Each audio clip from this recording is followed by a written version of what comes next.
का दूध पिया, ऊँट पर बैठे हम लोग। जिंदगी में हम लोग इस बात की कोशिश करें कि जो काम हमारे नबी ने किया है इंशाअल्लाह हम हर सुन्नत पर अमल करेंगे। बोलो इंशाअल्लाह। असल हिदायत का रास्ता क्या है? सुन्नत रसूल, ठीक है ना? इंशाअल्लाह। अभी हम लोग आगे जाने वाले सुलह हुदैबिया के मकाम पर। सब लोग ध्यान से सुनो। सुलह हुदैबिया जो है ये मुशरिकीन मक्का और मुसलमानों के बीच में के एक एग्रीमेंट का नाम है। सुलह कहते हैं एग्रीमेंट को। कुछ शर्तों पर जो होता है ना, दो मुल्कों में या फिर कुछ झगड़ा होता है दो फरीकों में, वो आपस में बैठ करके कोई एग्रीमेंट करते हैं। प्यारे नबी सल्लल्लाहु अलैहि वसल्लम ने शायद तकरीबन सन 5 हिजरी में या सन 6 हिजरी में एक ख्वाब देखा था, जिसमें उन्होंने देखा कि हम लोग उम्रा कर रहे हैं। तो नबी का जो ख्वाब होता है वो सच्चा होता है। हमारा जो ख्वाब होता है सच्चा भी होता है, झूठा भी होता है ना? नबी का हर ख्वाब सच्चा होता है। जैसे इब्राहिम अलैहिस्सलाम ने देखा था कि पसंदीदा चीज को अल्लाह के रास्ते में कुर्बान करना है, जिस पर फिर वो सारा मक्का का किस्सा है और हम लोग बकरीद में सुनते भी उसको, ईद उल अज़हा में। तो प्यारे नबी ने ये ख्वाब देखा कि हम लोग क्या कर रहे हैं? उम्रा कर रहे हैं। तो प्यारे नबी ने सुबह में फजर की नमाज में सहाबा से ये कहा कि मैंने ये ख्वाब देखा है कि हम लोग उम्रा कर रहे हैं। तो सब मक्का के ही थे ना, अक्सर अंसार के अलावा। तो सबके दिल में ये जज्बा पैदा हो गया कि अपने को उम्रा भी करना है, अपने वतन पर भी जाना है। तो फिर ये तय हुआ आपस के मशवरे से कि अभी हम उम्रा करने की। आवाज नहीं आ रही? सहाबा ने फिर कुर्बानियों के ऊंट लिए कुर्बानी करने के लिए, और उम्रे के इरादे से मदीना की मीका जुल हुलैफा से सहाबा मक्का की तरफ निकले।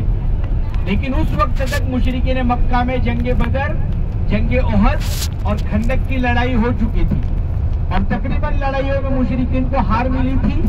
तो मुशरिकों ने, यानी मक्का के जो प्रॉपर लोग हैं, उन्होंने इस चीज को अपनी तौहीद समझा कि जिनको हमने अपने मक्का से निकाल दिया है और जिनके साथ हमारी लड़ाइयाँ हुई है और हमारे बाप दादा चचा ताए को जिन्होंने कत्ल किया है, वो लोग मक्का के अंदर शान से आएंगे और उम्रा करके वापस जाएंगे, ये हमको गवारा नहीं है। इसलिए फिर क्या हुआ कि हुजूर सल्लल्लाहु अलैहि वसल्लम के पास ये आने लगे संदेशे कि आप मक्का में नहीं आ सकते, अगर आप मक्का में आएंगे तो हमारे बीच में फिर लड़ाई हो जाएगी।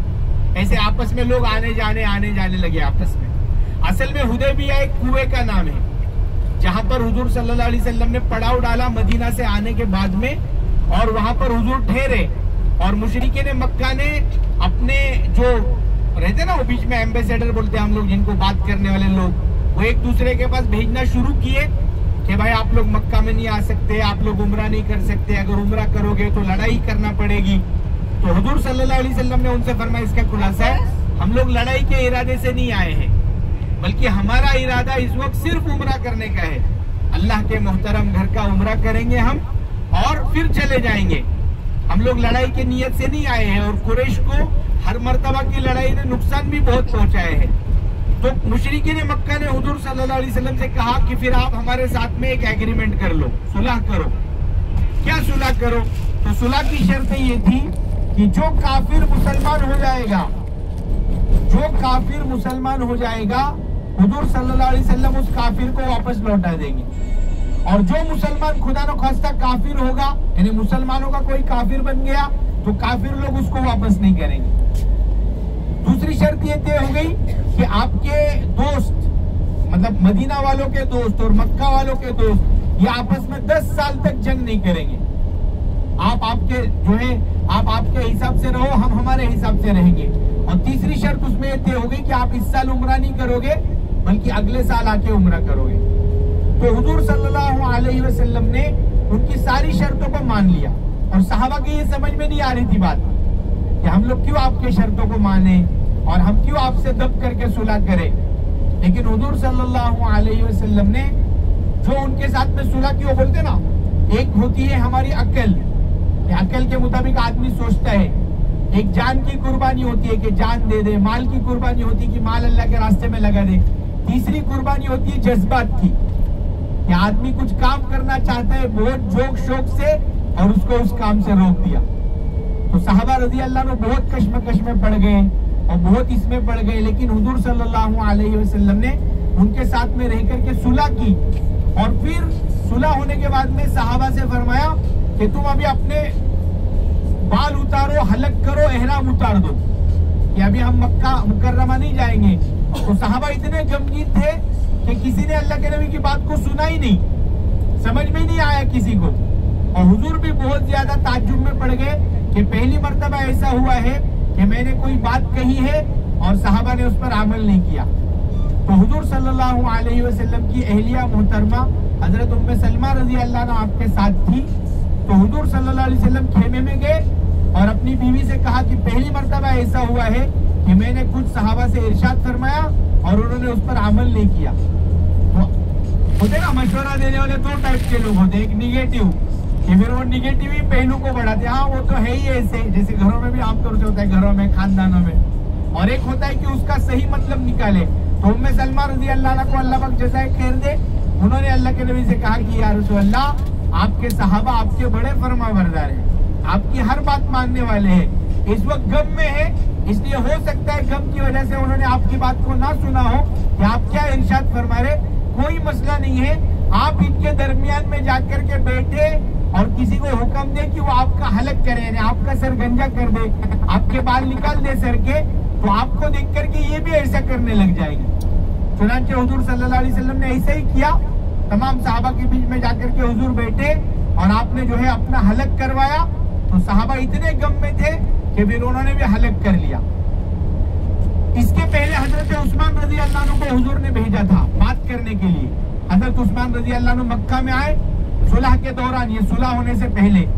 तो मक्का के मुशरिकीन ने उनसे ये कहा कि आप मक्का में आए हुए हैं तो आप काबे का तवाफ करके चले जाइए। तो हजरत उस्मान रजी अल्लाह अन्हु की मोहब्बत देखो सहाबा की नबी से कैसी थी। हजरत उस्मान रजी अल्लाह अन्हु ने फरमाया कि ऐसा नहीं हो सकता कि अल्लाह के प्यारे नबी तो रोके गए हो और उस्मान अल्लाह के घर का तवाफ करे। तो ये असल में इन सारी बातों में एक सबक है। हुजूर सल्लल्लाहु अलैहि वसल्लम ने दब करके सुलह की, लेकिन उसके कुछ ही दिनों बाद में अल्लाह पाक का करना ऐसा हुआ कि अल्लाह पाक ने ऐसे रास्ते खोले मुसलमानों के लिए कि फिर फतेह मक्का हो गया। जो हमने मस्जिद देखी ना फतेह मक्का की, जहाँ पर हुजूर सल्लल्लाहु अलैहि वसल्लम ने झंडा गाड़ा, 20 रमजान को 12,000 का लश्कर लेकर के सुलह की शर्त मक्का वालों की तरफ से टूटी। बनी बकर एक कबीला था जिसका दोस्ताना मक्का वालों के साथ था और बनी वाइल का मदीना वालों के साथ। तो बनी बकर ने बनी वाइल पर हमला कर लिया और सुलह की शर्त टूट गई। तो हुजूर सल्लल्लाहु अलैहि वसल्लम ने मक्का पर फिर इस वजह से हमला किया और 12,000 का लश्कर लेकर हुजूर मक्का में आए, बगैर कोई खून बहाए सारा मक्का फतेह हो गया। और जो बड़े बड़े लोग थे जो ये कहते थे कि हम समंदर में छलांग लगाएंगे, पहाड़ों से कूद जाएंगे, लेकिन इस्लाम कबूल नहीं करेंगे, ऐसे बड़े बड़े लोग अबू सुफियान, इकरिमा इब्ने अबू जहल और बड़े बड़े लोगों ने जो है इस्लाम को कबूल किया। तो भाई कहने का मतलब ये है कि इस्लाम के बहुत सारे हुक्म ऐसे हैं जो अकल के खिलाफ है, तो हमारे समझ में नहीं आते, लेकिन अल्लाह उसके रसूल पर ईमान लाने का तकाजा ये है कि जो हुक्म जिस वक्त में इंसान को दिया जाए आदमी उस पर क्या करे, लब्बैक कहे। अल्लाह का जो हुक्म है, नमाज का, रोजे का, हज का, ज़कात का, सिला रहमी का, चाहे जिस लाइन का हो, और हमारा दिल चाहे, हमारी तबीयत ना चाहे, हमारा जज्बा अलग हो, उसके बावजूद हम इस बात की कोशिश करें कि इंशाअल्लाह जो भी हुक्म अल्लाह पाक का होगा उस हुक्म पर हम क्या करेंगे, इंशाअल्लाह अमल करेंगे। तो ये सुलह हुदैबिया की जगह है, वहाँ पर जो है अल्लाह के नबी सल्लल्लाहु अलैहि वसल्लम ने एक पेड़ के नीचे बैत ली थी। जो हजरत उस्मान का किस्सा मैंने बताया आपको कि हजरत उस्मान रज़ी अल्लाह अन्हु ने मना कर दिया कि ऐसा नहीं हो सकता कि प्यारे नबी मक्का से बाहर रोके गए हो और मैं आकर के उम्रा करूं। तो फिर मक्का के मुशरिक इतने गुस्सा हो गए कि हजरत उस्मान रज़ी अल्लाह अन्हु को उन्होंने रोक लिया। और चूंकि उस जमाने में खबर का सिस्टम ऐसा फौरन कोई नहीं था, तो अल्लाह के नबी के पास और सहाबा के पास ये खबर आई कि मुशरिकों ने हजरत उस्मान को कत्ल कर दिया, शहीद कर दिया। तो अल्लाह के नबी ने उनसे ये सहाबा से बैत ली एक पेड़ के नीचे कि जब तक हम जो है हजरत उस्मान के कत्ल का बदला लेंगे और हम उनसे लड़ेंगे मुशरिकीन मक्का से। मुशरिकीन मक्का से हम लोग लड़ेंगे। जब मुशरिकीन मक्का को ये खबर पहुंची तो उन्होंने हजरत उस्मान रज़ी अल्लाह अन्हु को छोड़ दिया। तो बैत जिस झाड़ के नीचे हुई थी उसका नाम है बैतुर रिजवान। अब देखो हमारे में हिंदुस्तानी पाकिस्तानी, बांग्लादेशियों में और अरबों में क्या फर्क है? हम लोग जगह को ज्यादा इंपॉर्टेंस देते। अभी भी देखो, मैं कंसेप्ट बता रहा हूँ ना, तो ज्यादा लोगों का उस पर ध्यान नहीं रहता है। क्या हो गया? अभी जैसे वहां भी गए जबले रहमत में हम लोग, तो हुजूर किधर ठहरे थे, हुजूर ने कहा से खुतबा दिया, ठीक है, मोहब्बत के लिए, लेकिन असल कंसेप्ट होता है, कंसेप्ट कि वहां पर अमल क्या हुआ था। तो हजरत उमर के जमाने में उस पेड़ का जिक्र है कुरान के अंदर, बैतुर रिजवान, के उस झाड़ के नीचे बैत हुई है। तो हजरत उमर के जमाने तक लोग उस झाड़ के नीचे जाते थे और बरकत के लिए उसके नीचे बैठ जाते थे लोग। तो हजरत उमर को पता चला कि लोगों ने एक नया तरीका चालू कर दिया कि वहां जाकर के बैठ रहे बरकत हासिल करने के लिए।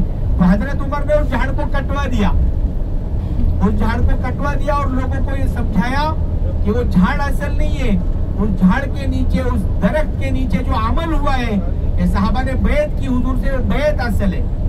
इसलिए अभी हम लोग सुलह हुदैबिया जाएंगे इंशाल्लाह।